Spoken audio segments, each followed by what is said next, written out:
ولسمشر محمد اشرف غني نن ورځ چیرته تللی و، څه یې وکړل او څه یې وویل؟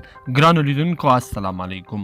د افغانستان د اسلامي جمهوریت جمهور رئیس محمد اشرف غني نن سهار د نوي کال او پسرلي د هرکلي په مناسبت د جمهوري ریاست په محاوطه کې یو نیالګی کېناوه او د زرغون او پرمختللي افغانستان لپاره دعا وکړه. په دې مراسمو کې چې د هیواد لومړی میرمن د جمهوري ریاست دویم مرستیال استاد سرور دانش د اقتصادي او سوداګرۍ د پراختیا چارو او د بېوزلۍ کموالو کې د جمهور رئیس فوق‌العاده استازي محمد یوسف غضنفر، د ملي امنیت سلاکار ډاکټر حمدالله محب، د مشرانو جرګې رئیس فضل هادي مسلمیار، د کابل والي یعقوب حیدري او د کابینې یو شمېر غړو د جمهور رئیس ملتیا کوله.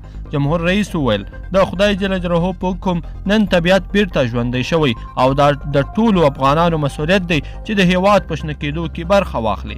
د هیواد جمهور رئیس څرګنده کړه په تیر کې د افغانستان 80% ځنګلونه شنه وو، خو د جګړو او بدبختیو د دوام له وجې د دغو ځنګلونو ډیره برخه له منځه ولاړه.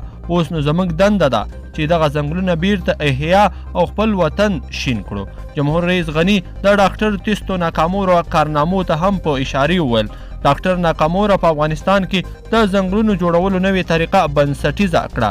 افغان ملت باید د هغې کارنامې او طریقې تعقیب کړي. هغه زیاته کړه نوې طریقې چې د جاپانیانو له لوري تجربه شوي دي ښایي چې ځنګلونه په 2 کلونو کې شنه کیږي.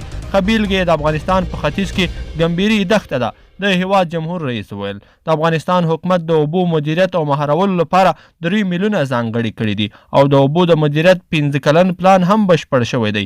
هغه زیاته کړه په هغو سیمو کې چې اوبه ذخیره کیږي شاوخوا سیمې باید شنې وي. ګرانو لیدونکو په دې هیله چې ویډیو به مو راسره تر پایه پورې لیدلی وي. که مو ویډیو خوښه شوې ویډیو درسره لایک کړئ او چینل هم سبسکرایب کړئ.